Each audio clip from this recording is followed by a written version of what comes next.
اللہ تعالیٰ ان سب کو جزا دے۔ لیکن ہمیشہ ہر احمدی کو یہ یاد رکھنا چاہیے کہ آپ کی یہ کوشش اور کامیابیاں آپ کی کسی ذاتی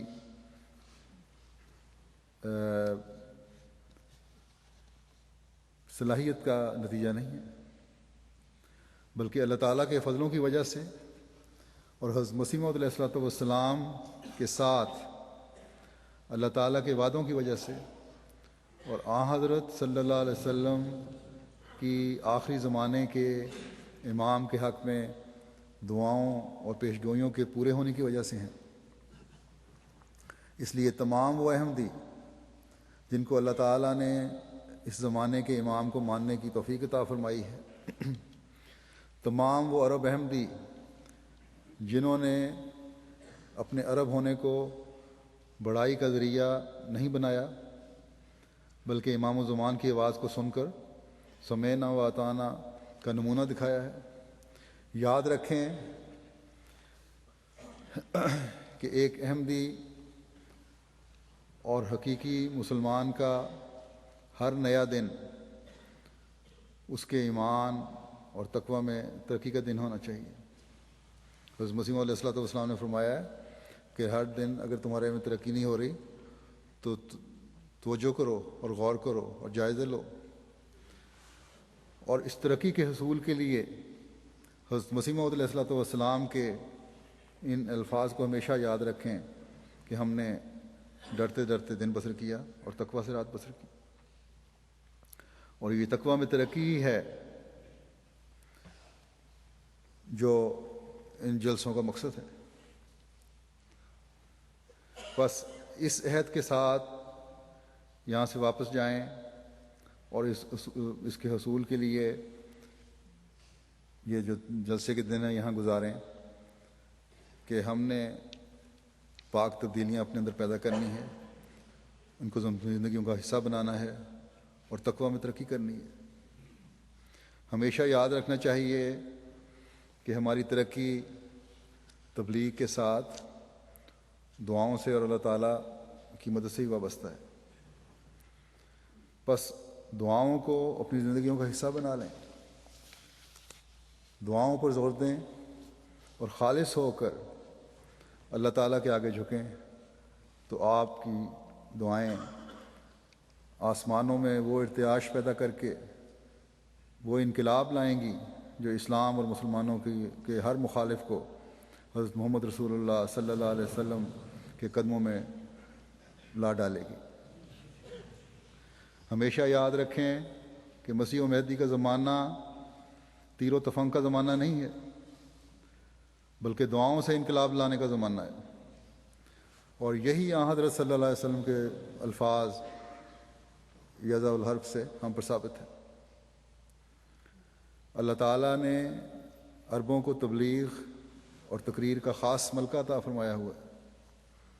اگر اپنے پاک نمونوں اور دعاؤں سے اسے سجاتے ہوئے استعمال میں لائیں گے تو اللہ تعالیٰ کے وسیع تر فضلوں کی بارش اپنے پر برستے دیکھیں گے، اور احمدیت یعنی حقیقی اسلام کو عرب دنیا میں پھلتا پھولتا دیکھیں گے۔ بس آج یہ ہماری ذمہ داری ہے کہ ہم عیسائیوں کو بھی جو حقیقی نجات کا باعث بنیں، اور یہودیوں کو بھی ان کی تاریخ اور تعلیم کے حوالے سے صحیح راستے دکھانے کی کوشش کریں، ان کو حضرت صلی اللہ علیہ وسلم کے قدموں میں لانے کی کوشش کرتے ہوئے ان کی بھلائی کے سامان کریں، اور دوسرے مذاہب والوں کو اللہ تعالیٰ کی خوشنودی کے راستے دکھائیں، اور خدا تعالیٰ کو نہ ماننے والوں کو بھی اللہ تعالیٰ کی پکڑ سے بچانے کی کوشش کریں۔ یہ بہت بڑا کام ہے جو دنیا کی اصلاح کے لیے مسیح محمدی کے ماننے والوں کے سپرد کیا گیا ہے۔ بس اے کبابیل اور فلسطین کے رہنے والے احمدیوں، اس وقت عرب دنیا میں تم سب سے منظم جماعت ہو، اٹھو اور اس زمانے کے امام کے مددگار بنتے ہوئے نانو انصار اللہ کا نعرہ لگاتے ہوئے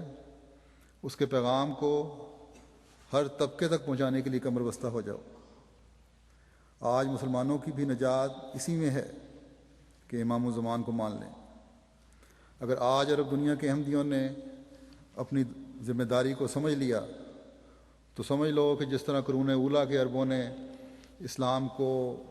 کے پیغام کو پہنچانے میں اہم کردار ادا کیا تھا، اس زمانے میں حضرت صلی اللہ علیہ وسلم کے عاشق صادق اور غلام صادق کا پیغام پہنچانے میں اپنا کردار ادا کر کے تم بھی ان آخرین میں شامل ہو جاؤ گے جو اولین سے ملائے گئے۔ اللہ تعالیٰ آپ کو بھی اور مجھے بھی اس ذمہ داری کو سمجھنے کی توفیق عطا فرمائے۔ اللہ تعالیٰ سب شاملین جلسہ کو حضرت مسیح موعود علیہ الصلوۃ والسلام کی تمام دعاؤں کا وارث بنائے اور یہ جلسہ بے انتہا برکات سمیٹنے والا ثابت ہو، اور ہم جلد تمام دنیا پر حضرت محمد رسول اللہ صلی اللہ علیہ وسلم کے جھنڈے کو لہراتا ہوا دیکھیں، آمین۔ اس نماز جمعہ کے بعد میں دو جنازے بھی پڑھاؤں گا۔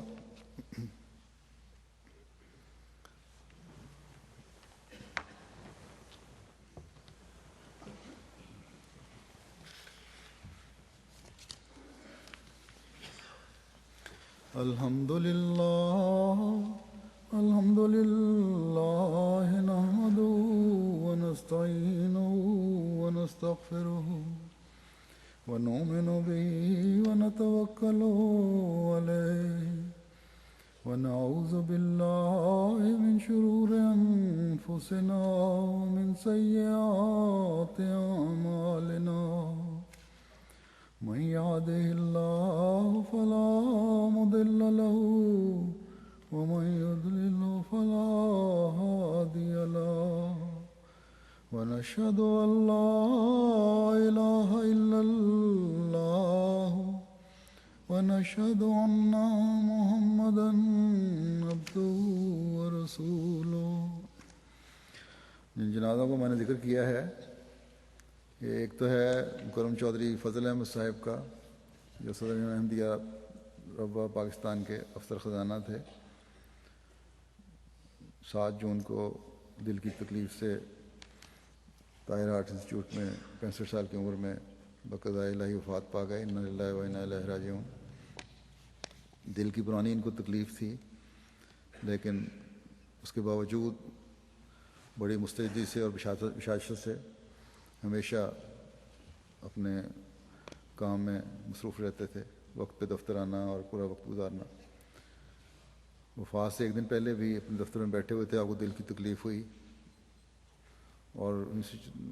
وہاں گئے ہسپتال جب، تو ٹیسٹوں کے بعد ڈاکٹر نے وہیں روک لیا اور وہیں اللہ تعالیٰ کی تقدیر غالب آئی اور اپنے مولا کے حضور حاضر ہو گئے۔ یہ ان کو 25 سال سے افسر خزانہ تھے، اس سے پہلے جب انہوں نے وقف کیا زندگی دفتر پرائیویٹ سیکرٹری میں بھی کام کیا، روا میں مجلس کارپرداز میں بھی کام کیا، نائب ناظر بیت المال خرچ بھی رہے۔ بڑی خوش مزاج طبیعت کے مالک تھے، مرنجا مرنج، کسی کو نہ دکھ دینا، کسی کی تکلیف نہیں، اور مخلص اور فدائی تھے۔ خلافت سے بڑا تعلق تھا، پچھلے سال یہاں جلسے میں بھی آئے تھے اور بار بار جذباتی ہو جایا کرتے تھے، بلکہ ان کی طبیعت کے لحاظ سے مجھے عجیب لگتا تھا ان کی جذباتی ہونا۔ شاید یہ پتہ ہو کہ شاید آئندہ ملاقات نہیں ہوگی، بہر اللہ تعالیٰ ان کے درجات بلند فرمائے۔ ان کی بیٹی ہیں طاہرہ مریم صاحبہ،